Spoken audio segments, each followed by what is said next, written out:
Before we start, if you're enjoying these conversations, please make sure that you like or subscribe to Cleaning Up. It really helps other people to find us.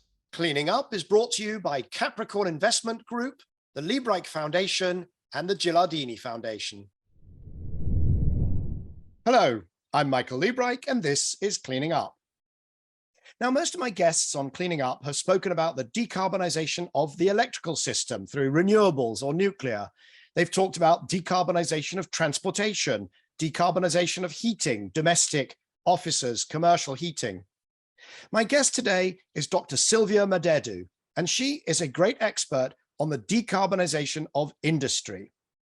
She was the senior scientist on the decarbonisation of industry at the Potsdam Institute and recently became senior consultant at Schneider Electric on sustainability.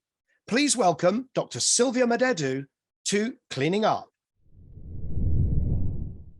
So, Silvia, thank you so much for joining us here on Cleaning Up. Thank you, Michael. Thank you for inviting me. Now, where are you calling in from? You've got a sort of blurry background there. I get no visual clues at all. So I'm on the Baltic Sea in the north of Germany, and I'm normally based in Berlin, but today it's a long weekend, so I'm here. I was here for holidays, and I'm recording. I'm based on this touristic location on the Baltic Sea. Well, look, thank you very much for interrupting your long weekend to talk to us here. What I'd like to do is, if I could start by asking you kind of in your own words, what it is that you do and who you are, because I came across you because of your extraordinary work on industrial heat and the electrification of industrial heat. But give us a very sort of short overview of your bio. Yes, so normally I work as an expert in industry decarbonization strategies, and right now I work for Schneider Electric. I'm part of the sustainability business team, and I work as a senior consultant on sustainability topics.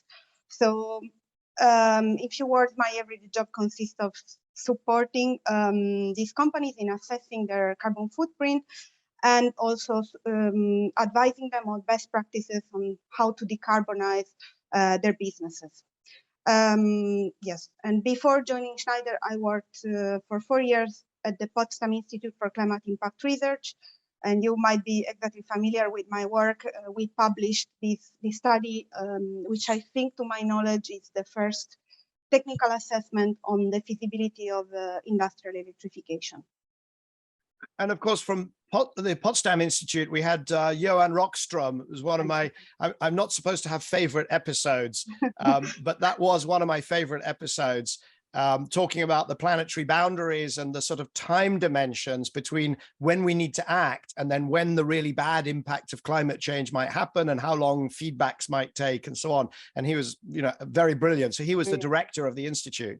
Yes, he's co-directing the Institute right now. Yes. So But now tell me, I think of Schneider Electric, and the audience for Cleaning Up, they're very knowledgeable overall, but they may not be familiar with Schneider Electric. I think of them as being largely around electrification and digitization, particularly around the digital control of the energy system. Is that fair or is that not fair?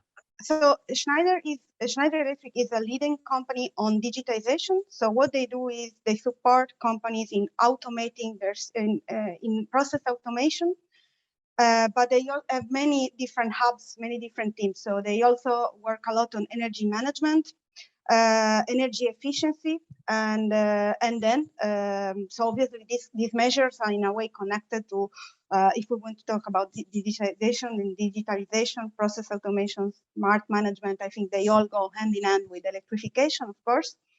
But then, yes, personally, I'm part of the sustainability business team. This is so Schneider Electric has now this consultancy sort of hub where they try to support these companies in advancing, in starting this journey of submitting, for example, science-based targets, assessing their carbon footprint. And I think this is very interesting because what we see is a lot of companies are searching for this type of opportunity because it is very challenging to estimate, estimate carbon footprint for companies like multinationals, for example. They have business all around the world. And what people might not know is that when they assess their carbon footprint, they don't only have to account for what they produce in terms of emissions, but they also have to assess indirect emissions. So from the supply of energy, and even most challenging is the accounting of emissions from their supply chains. Because then what we ask our clients is to engage with their suppliers, understanding where the majority of these emissions are coming from, and challenge their suppliers. And so it's all part of a process where a company challenges each other, right? So it has to be an interactive process. You know, I have a supplier that is very carbon intensive. I might try to ask him to do something about it, or I might just change my supplier or something like this. So it is very, very challenging for these companies, and it is definitely exciting to see all the manpower, energy that goes into this process. Okay. And that's what you currently are doing, and I think we'll go back to that later in the conversation. But I want to just wind back to where I first became aware of your work, which was really around the potential for electrification in industry, and actually quite heavy industry. And you wrote this paper. You were lead author, I believe, on Yes. a paper, and it's one of those things that you know, the cliche is you always remember where you were when you heard about X. And it's kind of, I always remember the role that this paper played for me in giving me the confidence to think about electrification of industry in a much more kind of comprehensive way, because your findings, if I paraphrase, were that actually much more of industry can electrify than we probably were calculating at the time. Is that a fair sort of top level synopsis? Then we'll get into some of the sectors. Absolutely, yes. So I think the novelty of this study is that, first of all, when we think about electrification, we think of electrifying the transport sector through electric vehicles, and we think of electrifying the residential sector with heat pumps. And then here comes industry, and people have very vague ideas, or they provide normally multiple solutions for decarbonizing that sector. And I have to say that electrification, until when I wrote my paper, there was not much talk about electrification of industry, to be honest. And there are many reasons for this. And the first one is that normally industry is considered a hard to abate sector.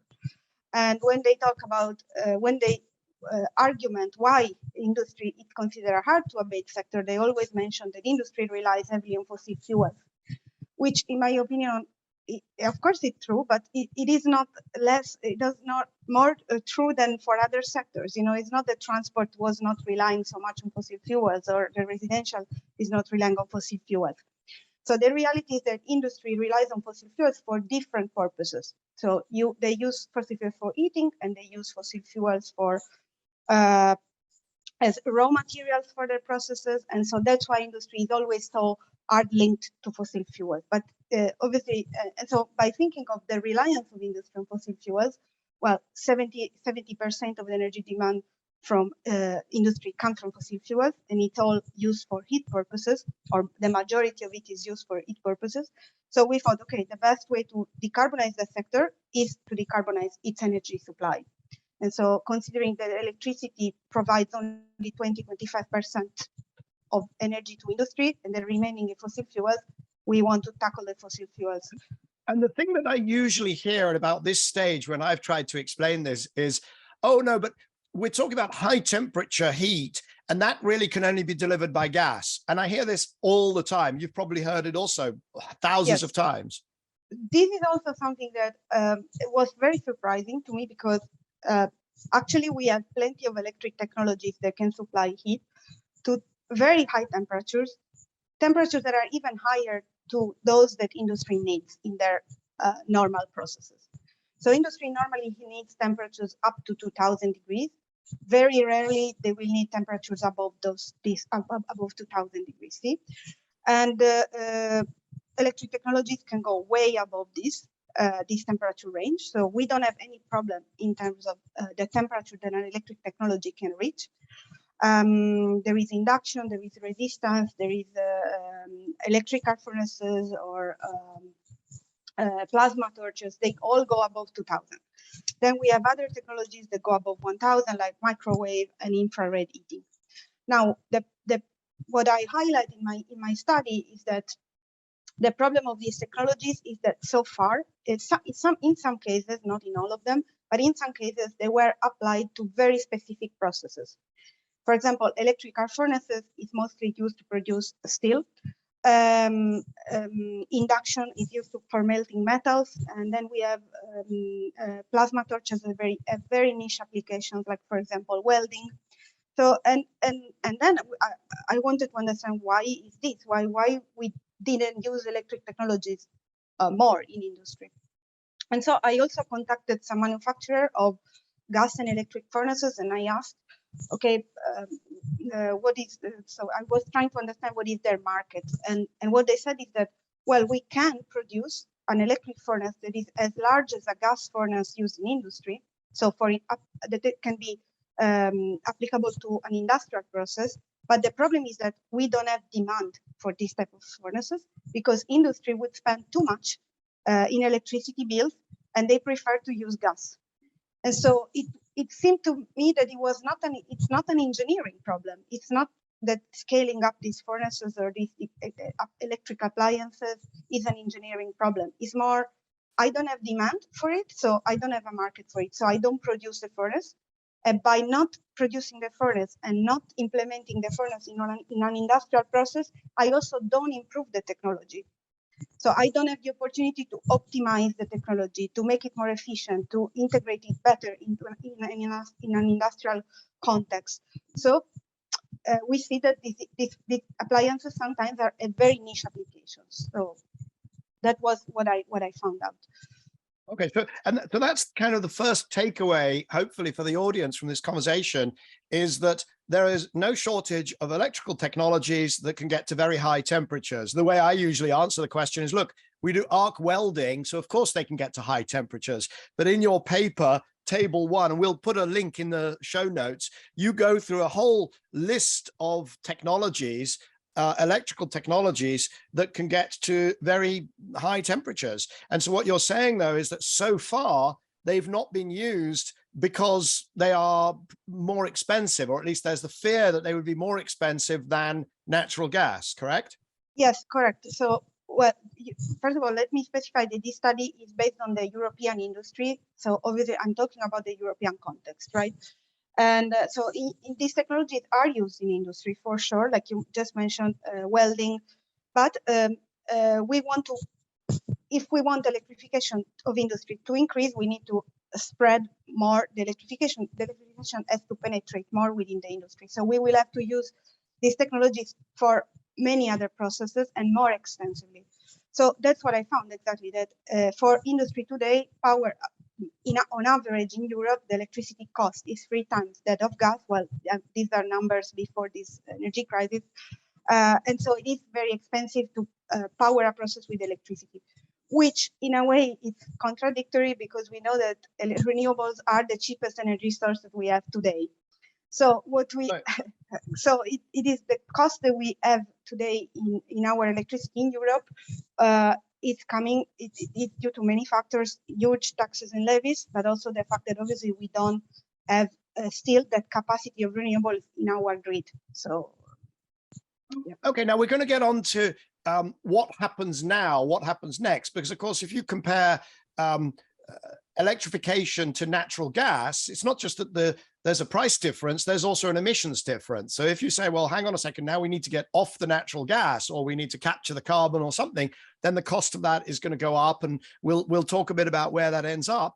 Before we do, though, I just want to talk about the lower temperature heat. So, because when you're talking about food processing, in this country, when you talk about something like making whiskey, where the heat is needed to boil off alcohol at, I don't know the temperature, I think it's something like 70 degrees plus or minus.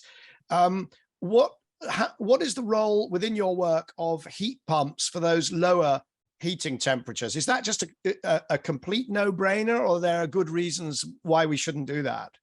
No, there are, well, we should first of all specify that what we mean by low and medium temperature. So depends. Many people would consider medium temperature up to also 400 degrees.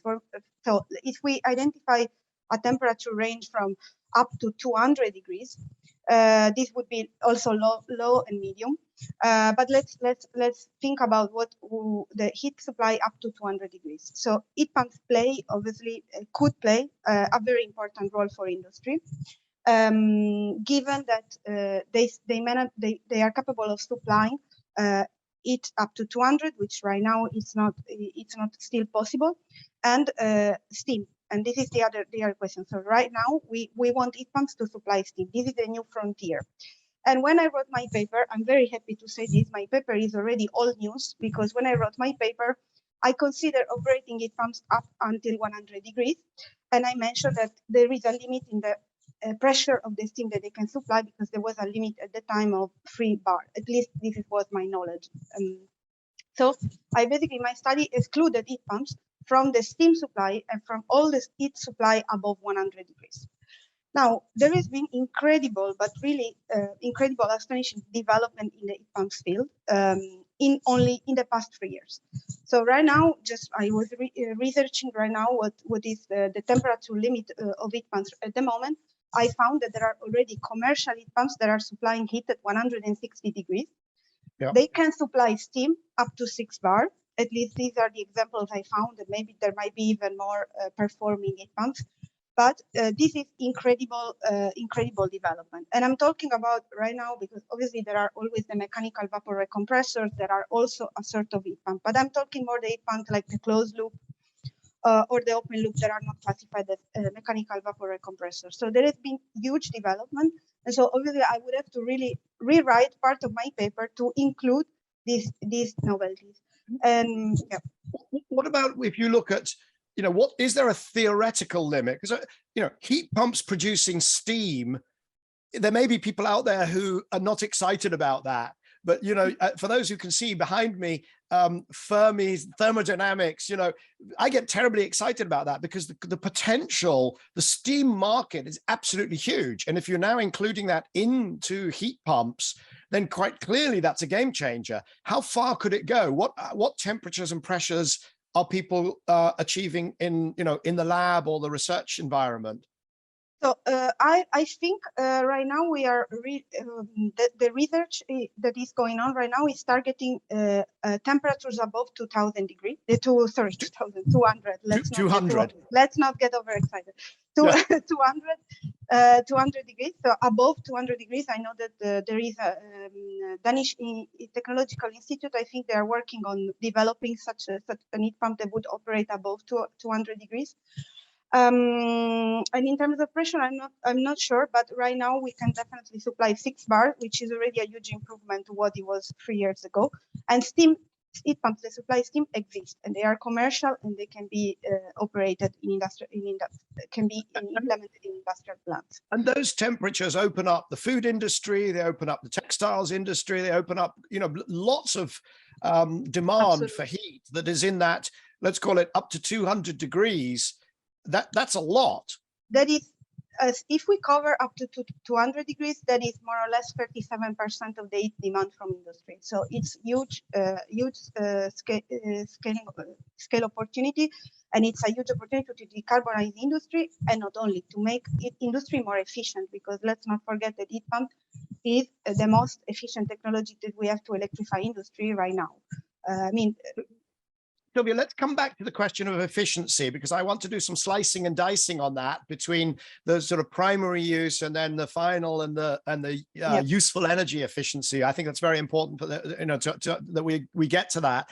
But give us the percentage findings of your paper. So that was even before you reached even before you understood that heat pumps could get up to delivering steam. So when you had them going up to 100 degrees, you still found some incredibly striking findings. Yes. So we found that, well, first of all, in the paper, we have 3 different stages of electrification. So now I give basically the range that we identified from between stage 1 and stage 3. With mature technologies, we found technologies that we have today. We don't have to reinvent the wheel, or we don't need rocket science. Technologies that are already mature and existing, we can electrify industry up to 78% of its energy demand, which is, like you said, quite. Can you distinguish between feedstock? Because I know that there is always this confusion between you may be using some of the natural gas to make fertilizer, but that's not the heat demand of that sector. So can you just distinguish your 78%? Is that of the heat, or is that of the use of fossil fuels in all of those sectors? So you're correct. So normally industry, in my paper, we included the feedstocks, but now the feedstocks are, for who maybe is not familiar with these, fossil fuels that are used as raw materials in the chemical industry, and they account for quite a large chunk of the energy used in the European industry. But we excluding those that are not obviously heat. They are not consumed to supply heat, so they are not a form of energy that we can directly substitute with electricity. So forgetting these feedstocks and considering only the energy demand beyond feedstock, then we could electrify between 66% in the first stage and 78% in the second stage, which include only mature technologies. So it is a huge electrification potential that we identified, of course. We also identified, obviously, of this 78%, there is still some percentage that is missing. And these we identified there are the technologies that are not yet developed. So that are still in a development phase. I didn't find really indication that these technologies are used in industry today, so they are excluded from the 78%. But if we were to include these technologies that today are currently under development, meaning that there are demonstration plans, these technologies are being piloted, so it's not that we don't know what they are. I mean, they are there, but we are still testing them. And then the potential would increase to 99%. So it's huge potential. Which is essentially all industrial heat. Exactly. And when you say that these are not mature, I mean, this is not breaking any new ground in terms of physics. This is just saying there is no manufacturer currently of a machine to do X that uses electricity. They're all currently using gas. Exactly. So what I was trying to obviously find examples of. So first of all, let me mention what are these technologies. These technologies are steam crackers, and that are used in the chemical industry, and then is the clinker making in the cement industry. So I didn't find application of electric technologies that are actually being operated by a big chemical producer or cement producer. But at the time, I could only identify two projects, one for this electric cracking and one for the electrification of clinker making. And today, I can already say that, again, this is all news in the sense that there are at the moment several projects ongoing that are trying to demonstrate at industrial scale these technologies. There are many projects, not only one. And this is, for me, something that 3 years ago was not there. I could only find one example for each. And now there are at least 3 examples for each. And these are also big players in the chemical sector, in the cement industry. So it means that industry is starting to feel the need to develop these technologies, and they are also seeing the opportunity, right? So to start electrifying these processes. One example that I saw recently was metallurgical treatment, so heat treatment of steel that would all have been done using gas. And now there's a big pilot, one of the big manufacturers has been investing in electrification, so electric furnaces to do heat treatment of steels. Is that the sort of thing that you're now spotting more and more coming along? Absolutely, yes. First of all, steel is the electrification of steel. What I found in my studies that all those processes that are not related to the reduction of the iron ores, so they need a reducing agent that obviously cannot be, it can be electrified, but it's still a very early stage. Anyway, we identified that more or less 30% of the demand could be electrified with existing technologies. Then we have the secondary steel production, which is already fully electric. And so this can be could be expanded, although there are limitations in the availability of scrap. I think that steel is one of the sectors that for them to be decarbonized will need indirect electrification. So it will need the usage of hydrogen, because this is today the best alternative we have for reducing the minerals, at least. But there is still 30% of energy used in steel that is not related to reducing iron ore that can be electrified with, like you said, there are induction furnaces, resistant furnaces, the electric arc furnaces for the secondary steel. So there is potential. And there is also a pilot, sorry, I finish here, that is a project, the bamboo project, that is gonna test the implementation of a heat pump in the steel industry. So also something that we normally don't think of, heat pumps applied to high temperature industries. It's still happening. So there is potential for electrifying steel for sure. So let me just focus on steel for a second. So you've got this kind of 99% of industrial heat that could go electric. Does that include electrification of steel because it's through arc furnaces using steel scrap? Or how do you deal with primary steel production? Is that because there are ways of doing that electrically, but we're not sure if they'll work. So the Boston Metals process. Yes. So what I did in my study, so my study was focusing on direct electrification. So I was not looking at indirect electrification, but I do obviously mention the fact that today we have different ways to electrify steel, directly and indirectly. When we talk about the core of the steel production, which is we want to get rid of the reduction of ore in blast furnaces, they use a lot of coke, which is a derivative of coal. So what we assumed is that all the primary steel gets substituted by secondary steel production, because we know today that there are circular economy studies that shows that we have enough steel that is currently in use that eventually will saturate the market and will be available to be used and produce secondary steel. But obviously, this is like it's a study that it's a bit. It is a study that is looking at in-stock use of steel. So maybe the steel production in our real world terms will continue to increase, right? And so it is probable that we will not be able to substitute all the primary production with secondary steel production. And in any case, these in-use steel stocks will be available with time. But maybe we will, there are developing countries that will consume a lot of steel in the next 10 years, and we cannot ignore these countries.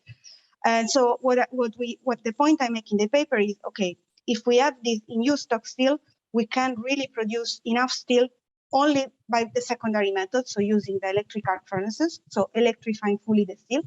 But it is more likely that we will need alternative solution to decarbonize the primary steel.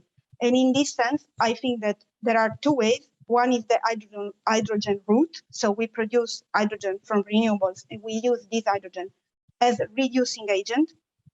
So to what the carbon is doing in the current process, we substitute with the hydrogen. The other method, like you said, which I don't know if you're referring to that, which is the electrowinning process. It's using only it's a direct electrification process. So it uses electricity to strip the oxygen out of the iron, but it is still at a very early stage. And so the timing is important in the decarbonization of industry. So I think that we cannot exclude the hydrogen route for the decarbonization of steel. Right. So I just wanted to clarify, because 99% is very high, but it's so high partly, I guess, because this is a European study where it's conceivable to think that we could survive on secondary steel use, on recycling. Whereas if this was a China study, you would have to say, well, actually, given that electric reduction of steel is not yet proven, that would have to be outside the mature technologies piece of the work, if I'm paraphrasing correctly. Yeah, absolutely. I mean, I think, I hope in the paper is clear enough that for me, the direct electrification of steel, full direct electrification of steel, it is something that might come, but maybe much later on. And so right now we need a solution today to decarbonize steel. And this, in my opinion, is definitely the hydrogen. Then, of course, like I said, there are other thermal processes in steel making that are not related to the chemical process. that is the reduction of iron, but we have like sintering and other thermal processes, casting, etc., that can be electrified.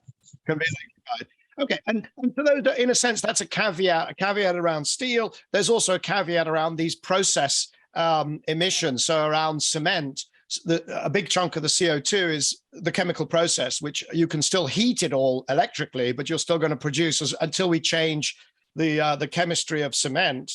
We can't do anything about that. Exactly. So that's a bit of a caveat. Let's move on to this question of efficiency, and then we'll come back maybe to costs.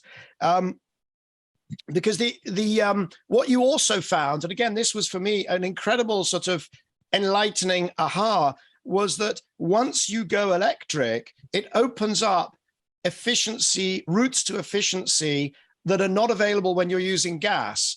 The way I describe it is when you cook pasta on a ceramic hob, 90% of the energy goes into the water and the pasta. And when you do the same thing with gas, only 60%, and the rest goes into your fume hood or into your, into your room, and it's lost. And so you discovered similar things, did you not? Can you talk about? Yes. Can you talk about the efficiency of processors comparing the sort of gas route to the fossil fuel route to the electric route? Yes. So, well, first of all, you're absolutely right. So in general, what we found is that electric technologies are either comparable, but more often they are more efficient than combustion-based processes. So there are efficiency gains that are associated with electrifying industry. Well, the most obvious, like we already discussed, is the heat pumps, because they are the most efficient technology. So to supply 1 kilowatt-hour of heat, heat pumps consume 3 times less energy than a boiler, and this at least when we have a coefficient of performance of 3. But there are heat pumps that can go above of that. So they are much more efficient than any boiler, either electric or gas fired. So that's definitely they gave us the best efficiency gains. Then there are all the other technologies. So normally, for example, glass melting in a gas-fired furnace it has an efficiency between 40 and 50%, and all electric furnaces have an efficiency of up to 80 and 90%. So huge efficiency gains. And so this is applicable to almost all furnaces. For example, induction melting is also super efficient, especially because the heat gets directly into the material. So resistant furnaces can go up to 95% efficiency. Microwave is also very efficient. So we really we would have many. It would be very beneficial to electrify industry from the point of view of reducing the energy consumption. There are also other benefits. For example, very interesting, you just mentioned the fact that cement has many process emissions that are coming from the decomposition of limestone. What is the problem today if we want to capture these emissions? Is that the CO2 coming from limestone, that is fairly a pure stream of CO2, gets mixed up with the flue gases, because we put these combustible fuels within the kiln and they get mixed up. So if we had an electric kiln that would calcinate the limestone, we would have a pure stream of CO2 from the limestone, and we wouldn't have any other flue gas from the kiln because the kiln is electric. So we would have a pure stream of CO2 that can be directly captured without needing to separate the CO2 and having these mixed flue gases within it. So it would be a much cleaner industry. Not only that, with an electric furnace or an electric appliance, you don't need all those equipment that you need today when you have a combustion system in place to control the emissions level. There are afterburners sometimes, to reduce the volatile organic compounds and so on. There are stacks that have to be installed, control systems of the emissions level, so many things that you wouldn't have when you had an electric furnace, because it's a cleaner technology. And also you wouldn't have in on-site emissions, most likely, because you get either the electricity from the grid or you produce it yourself from renewables. So you have you reduce your on-site emissions. So there are many benefits in electrifying industry. Did you look in that paper at the impact on something like air quality? No, we didn't. And that's, for example, one aspect that one could consider. Like you would have a much cleaner in industry, like on site, you would reduce considerably the emissions. So you don't have all those apparatus and all those that you have when you have combustion, because combustion, yes, you are burning something that goes into the atmosphere. So yeah. Right.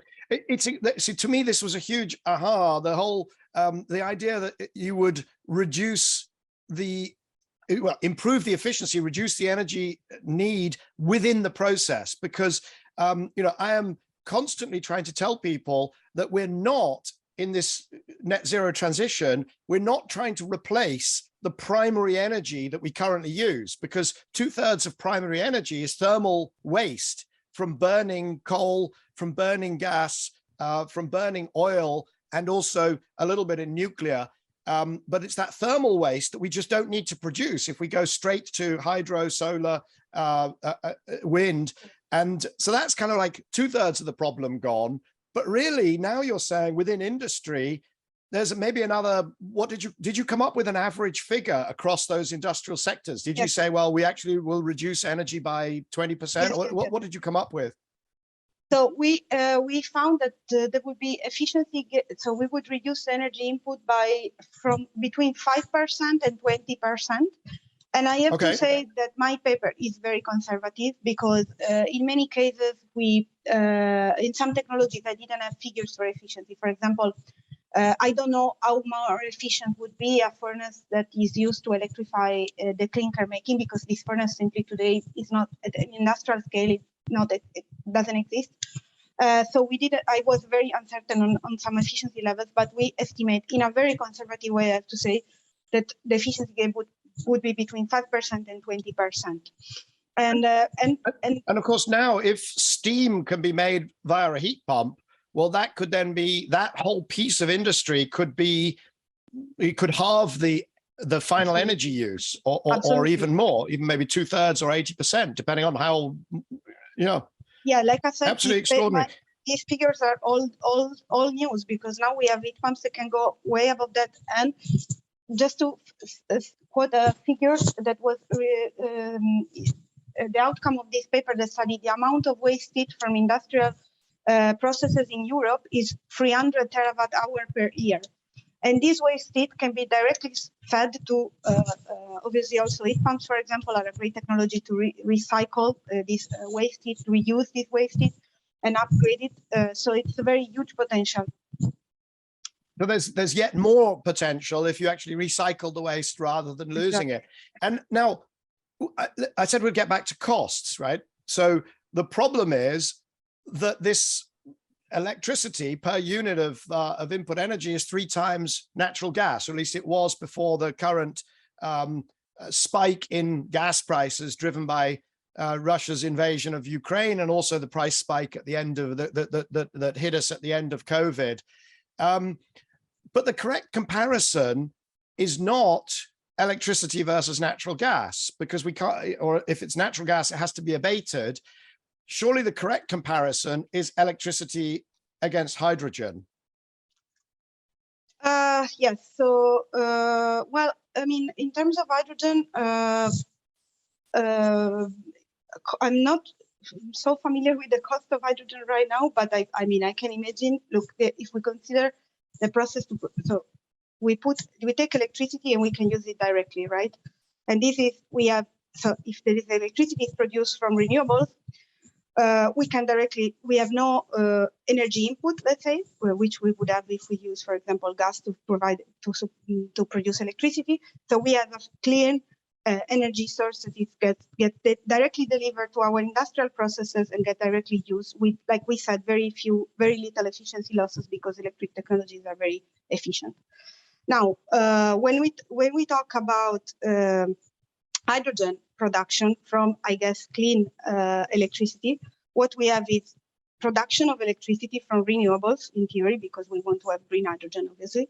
Then we transform this electricity into hydrogen through an electrolytic process. And then we have 2 options, right? We use the hydrogen directly, or we produce e-fuels. So something that, for example, some hydrocarbon.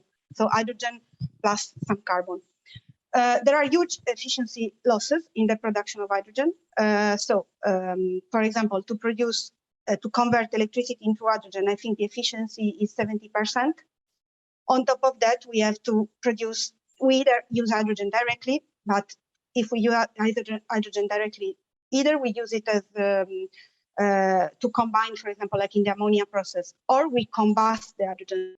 And then in a combustion, we have other efficiency losses because we just said the combustion systems are not at all efficient. If we produce e-fuels, we have another efficiency loss because we have to convert the hydrogen to the e-fuels, and then we have to take these e-fuels and combust them. So overall, it's not an efficient way of obviously not the most efficient way to use our clean electricity. But of course, when we don't have other options, we are forced to produce either hydrogen or e-fuels. But I would say that we should use directly electricity when we can, and then when we cannot, we can use these fuels that are these e-fuels or green hydrogen. Cleaning Up is brought to you by Capricorn Investment Group, the Liebreich Foundation, and the Gilardini Foundation. So if you look at those two routes, direct electrification versus a hydrogen or e-fuels route, is it your sense that they will be cost competitive, or that one will win or the other?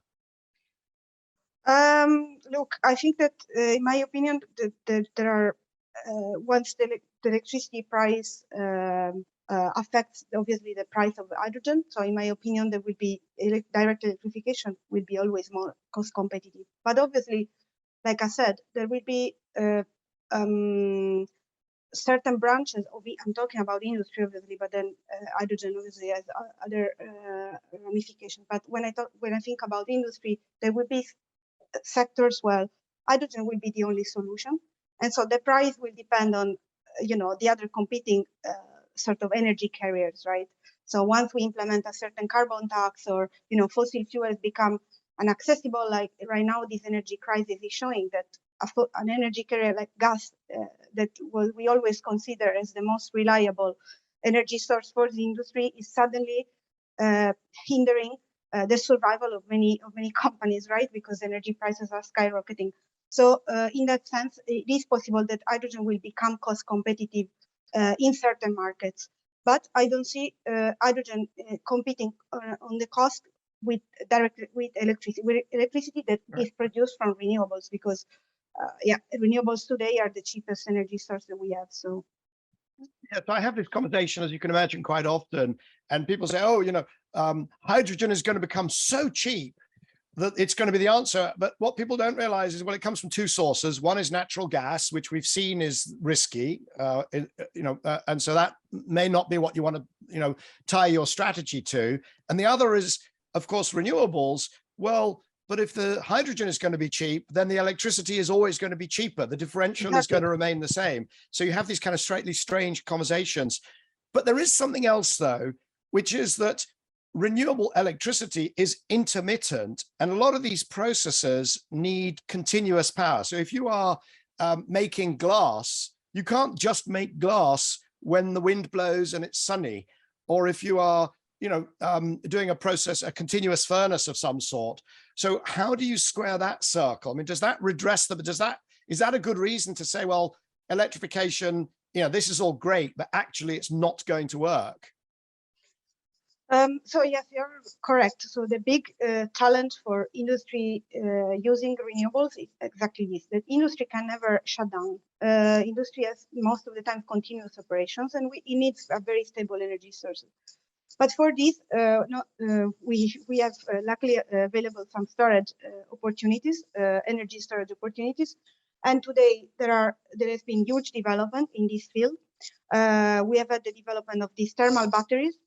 For example, there is a company in the US that is developing these thermal batteries that absorb energy from renewables sources and convert this into heat, and they can re-emit this heat in very, very high temperatures, up to 700 degrees, which would be sufficient, for example, to for very high temperature processes, like I said, like those that are identified as very critical, like clinker making. So there are today, and it's not, I mean, I'm quoting this company in the US that is producing these thermal batteries with bricks, but there are other companies in Europe also, for example, in Norway, that are developing the same. And there is a company in Germany, an aluminum producer, that has already developed this a process, applying directly in its production process of aluminum, where they created a sort of a virtual battery, like they call it, which is basically giving flexibility to the industrial process through heat exchangers. And these heat exchangers work exactly like this, by balancing the energy supply and energy needs in these industrial processes. So it is definitely possible to make industrial processes more flexible in the energy demand, but also to have storage technologies that are implementable in industry and supply the heat the industry needs. Just on this side, also very interesting for me is that we need to think of industry, obviously, when we think of electrification, similarly to when we think about smart houses and smart buildings or smart cities. We have to think of industry in exactly the same way. Industry will have to become a smart industry, so load management, flexibility, etc. I was really thinking that, some proportion of industry is actually batch processed. And of course, if it's batch processed, then it immediately lends itself to demand response, because if the wind doesn't blow, you don't make a batch. You simply, do something else, maintain your machines, give everybody the day off, and then double the production when it is windy. But I don't know what proportion, I don't know if this is something you looked at in your research, what proportion of that energy demand is batch versus, and it feels like much more would be continuous processes.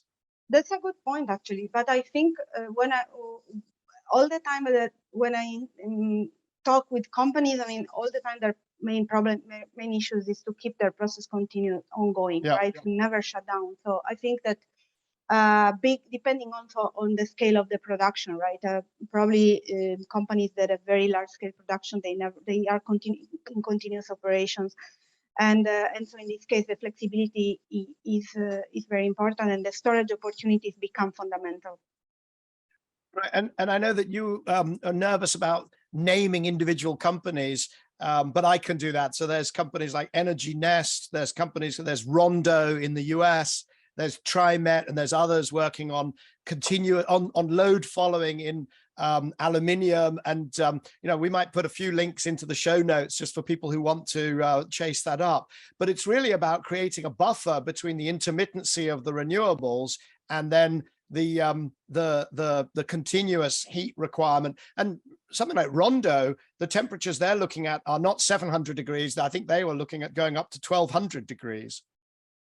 Oh, really? Okay. Sorry, I'm sorry. I wanted to say 1700 degrees. 1700. Okay. Sorry, 1700, which would be sufficient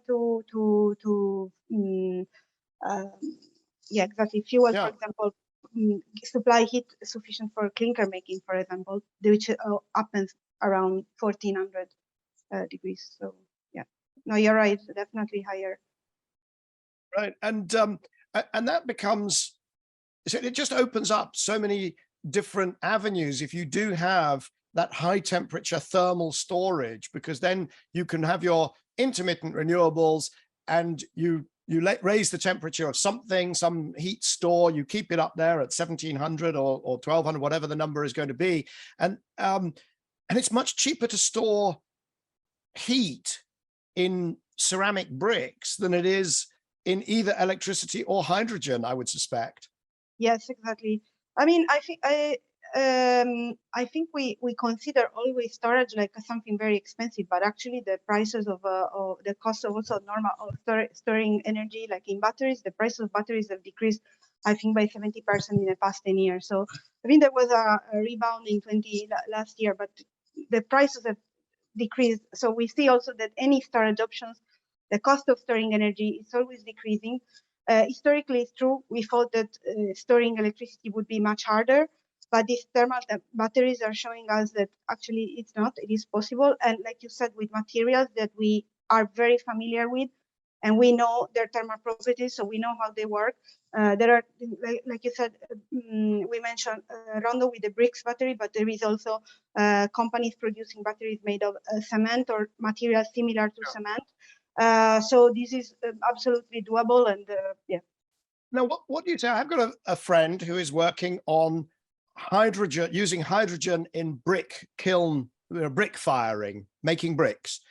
And she says electrification just wouldn't work. You couldn't raise the temperature because it has to be, it's not just a question of the temperature, it's the speed at which you get to that temperature, which actually affects the quality of the brick. So it's the profile of how fast you heat and how fast or slow you reduce the temperature. What do you say to her if she says you can't do that electrically? Is that what you've found? But to be honest, the speed to which a furnace would heat, this is news to me that it's so slow. I would think that actually it's faster.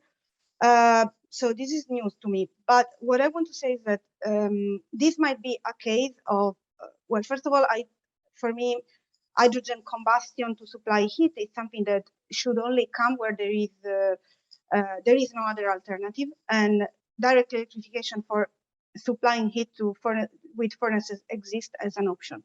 Now the question is, as the ceramic industry developed the needed experience to optimize these electric furnaces for heating up bricks at the temperatures that they need, or other types of ceramic, because you know the transferability of a technology, it's not so trivial. I mean, it can be that you need to optimize that process. You need to find the right design of the furnace, for example, so that the heat gets delivered directly to the materials and doesn't get lost. You might need to cover your furnace, to line your furnace with different materials so that you have lower heat losses, and so on and so forth.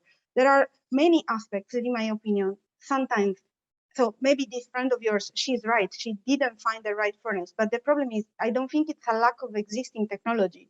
It's a lack of developed expertise in optimizing that technology design for the purpose that she needs, which is to heat up ceramics. And when you talk to corporates and when you talk to governments, do you find them on board with this? Because it feels to me like a huge opportunity. If nobody's making a furnace to make bricks electrically, that feels like it would be a huge advantage, a huge competitive opportunity. Because if you're the first furnace maker who masters this and who can deliver them and who can optimize, surely the story of the coming decades is going to be, if that's the technology direction, if that's more efficient, if that's lower cost, if that's cleaner, if that's better for air quality, don't you win? You touch a very, very important point, which is, in my opinion, when I spoke with companies that are like manufacturers of these furnaces, this was 3 years ago, not now. I think now the landscape has changed, but they were a bit, I have to say, they were not aware that maybe this electrification wave was coming. So they were asking me, but do you think that actually there is a market for this? Some of them, they were a bit surprised, because they were used to, okay, for that market industry, I produce a gas-fired furnace. Then for this other niche market, I produce the electric furnace. So we need, first of all, companies need to understand that there is a huge business opportunity here, because we are in desperate need of expertise and know-how. And we need companies that make the right designs for these furnaces, that work directly in cooperation with industries, and they understand what is the need. Because I don't think it's really an engineering problem. It's really, they didn't have demand so far, but they do have the expertise, because if they want, they can develop these furnaces and optimize these furnaces. And we saw the same a bit with heat pumps, right? I mean, the problem with heat pumps is that for many years, industry was a bit reluctant in implementing the heat pumps, because they were, okay, this is a new technology, something that we are not used to use, and they needed that expertise, that engineers that are available in explaining and making accessible for industry that this technology can be trusted. And I think it's the same with the furnaces. Yeah. And I want to come to your role. I promised we'd get back to your role with Schneider. Are you now moving on to the kind of electrical control of these processes side of things, or have they brought you in to kind of help to work with, because these are, if you electrify furnace, you're going to completely change the control systems. Fabulous business for Schneider. Is that what you're doing? Is that what you're excited about? So there is definitely this opportunity. There are synergies there for sure. I have to say my role as Schneider, I mean, I'm very new to the company. So, you know, we are, at the moment, I'm part of the sustainability business team. So my role is to really, for example, advise companies in what could be the best practice to lower their carbon footprint. So this is my role at the moment. I see huge synergies, of course, in the electrification of industry and what Schneider does, because yeah, they produce automation systems, smart management of energy demand, efficiency measures. So, you know, it has a lot to do with electrification. But at the moment, my role is not yet that. It is more advising companies and working directly with companies, and which is very exciting for me because, yes, you know, I feel like I am making a difference with my role. You know, I'm directly working with the industry stakeholders, so I'm directly advising them and talking to them, and also understanding, for example, some of these problems when I talk to them. So I think it's very, very stimulating. I just really hope that we don't lose your voice as a you know, an advocate of electrification of industrial processes, the core processes, not just an overlay of electric controls on top, but really it just strikes me as being such an opportunity-rich area. But we do need to persuade the manufacturers of the equipment, the process equipment, that there's a market, and we need to persuade the people who are buying those processes that this is not some weird, wonderful, new, technologically risky thing. So that we do need these voices, don't we? Absolutely. No, I agree with you. And I think that also we need to still have some explain these things a bit for some time. I think we will have to do this, let's say, communication role. We will have this communication role for quite some years still to come, because, like you said, there are many misconceptions, and also sometimes we think that these furnaces are new technologies, but furnaces have existed since forever. You know, we know these technologies very well. It's just a problem of bringing these two group of stakeholders together and share this expertise and share their needs also, you know, because really, like I said, some manufacturers don't know that there is a need for these technologies. And now some of them are waking up. And I think that the first movers in this business will be the ones that will gain the most, because they will have the expertise and the know-how for which we are craving for, right? So we are craving for this expertise, and once these companies move forward first, they have the advantage on the market for sure. Well, what we'll be doing, and I certainly hope you will as well, is promoting this podcast and the YouTube accompanying show. It's the same thing. So we've got about 20% of people watch on YouTube and about 80% on the podcast. And we'll be using it to get this message out there that industry can, up to 99% of its heat demand, meet it through direct electrification. So if we can play a little bit of a role in continuing to prod that discussion, then I'll be very pleased and proud. Absolutely, absolutely. I mean, I'm always advocating for electrification. So for sure, I will do my part in this. Very good. Silvia, we're pretty much out of time. I'd like to thank you on behalf of our audience for joining me here today. And it's been incredibly enlightening, and it's an optimistic message, huge opportunities. So thank you very much for sharing that with us. No, thank you, Michael, for inviting me. It was a pleasure. I will certainly also advocate about the podcast you are making, you're producing, and the YouTube videos. And I think that it's a great opportunity. It's a great platform that you give us to share our expertise and our knowledge. And I really thank you. And I will definitely promote this. And thank you so much for your role in sharing this information. Very good. So goodbye. Thanks for joining us. Thank you, Michael. Bye-bye. Bye-bye. So that was Dr. Silvia Madeddu, now Senior Sustainability Consultant with Schneider Electric, but also one of the world's great authorities on the decarbonisation of industry.